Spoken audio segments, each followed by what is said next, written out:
আসসালামু আলাইকুম বন্ধুরা, আপনারা কেমন আছেন? আমি আলহামদুলিল্লাহ। আমি এখানে চিকেন মোমো বানাবো। তো 1.5 কাপ ময়দা নিলাম। এটা আটা না, এটা ময়দা। আর এখানে লবণ নিব হাফ চামচ। এখন এটাকে মিক্সড করব। এরপরে তেল দিব 2 টেবিল চামচের মতো অনুমান করে আমি তেল দিলাম।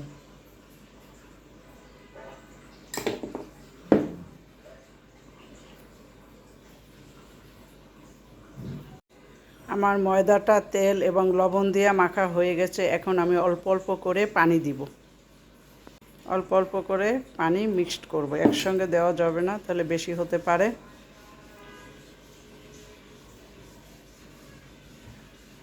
খামিটা আমি অনেক সময় ধরে ডলাডলি করছি, দেখেন সফট হয়ে গেছে। এখন আমি এটাকে ঢেকে রাখবো 1 ঘন্টার জন্য।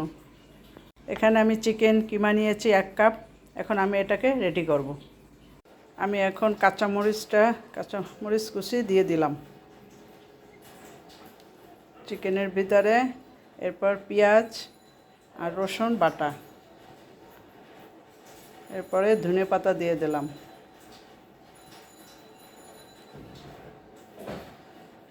এখানে দিয়ে দিলাম বড় যে ধনেপাতা ডাঁটটা। আমি পেঁয়াজের কাই আমি পাইনি, যার জন্য আমি এটা দিলাম। 1 চামচ সয়া সস দিলাম। সামান্য লবণ দিলাম। সয়া সস দিছি, লবণটা কম দিলাম। হাফ চামচ গোলমরিচের গুঁড়া দিলাম। সামান্য একটু বিট লবণ দিয়ে দিলাম, সামান্য। এখন আমি এটাকে মাখাবো।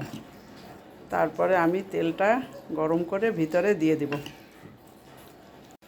এটা হলো বড় যে ধনেপাতাগুলো আছে, সেই ধনেপাতাগুলো দিয়ে দিলাম এখানে।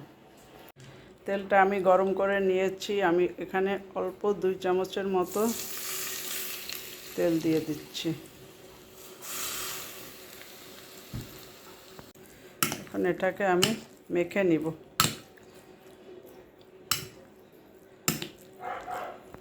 মাখা হয়ে গেছে এটা সুন্দর করে। এখন আমি এটা পাশে রেখে দিয়ে রুটিগুলো বেলবো। 1 ঘন্টা পরে আসলাম, দেখি কি অবস্থা, কতটা সফট হয়েছে। অনেকটা সফট হয়েছে। এখন আমি রুটি বানাবার জন্য এটা একটু মথে নেব। তারপর ছোট্ট ছোট্ট করে রুটি বানিয়ে আমি মোমোগুলা যেমন মন চায় তেমন শেপ দিব।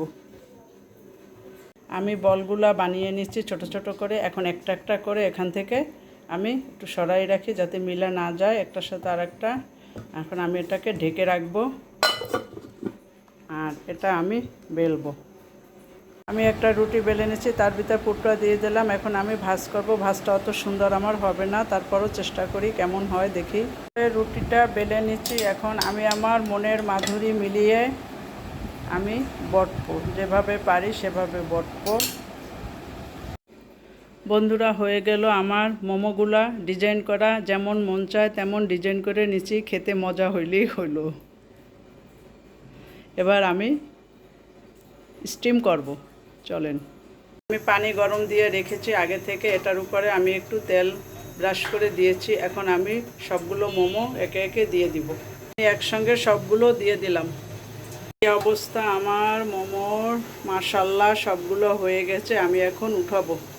ভিতরটা কেমন হচ্ছে আপনাদের দেখায়। আমি একটা ভেঙে ফেলছি। এই যে অনেক সুন্দর লাগে। এই যে অনেক মজা হয়েছে। দেখেন ভিতরটা কত সুন্দর হয়েছে। বন্ধুরা, আমার চিকেন মোমো বানানো শেষ হয়ে গেছে। দেখেন কত সুন্দর হয়েছে। যদিও ভাজটা আমার অত সুন্দর হয় না, তারপরও খেতে তো মজা লাগবে, এটাই শান্তি। সবাই লাইক করবেন, কমেন্ট করবেন, সাবস্ক্রাইব করবেন, বেল বাটনটা অন করে রাখবেন। সবার জন্য ভালোবাসা অবিরাম। সবাই ভালো থাকেন বন্ধুরা। খোদা হাফেজ।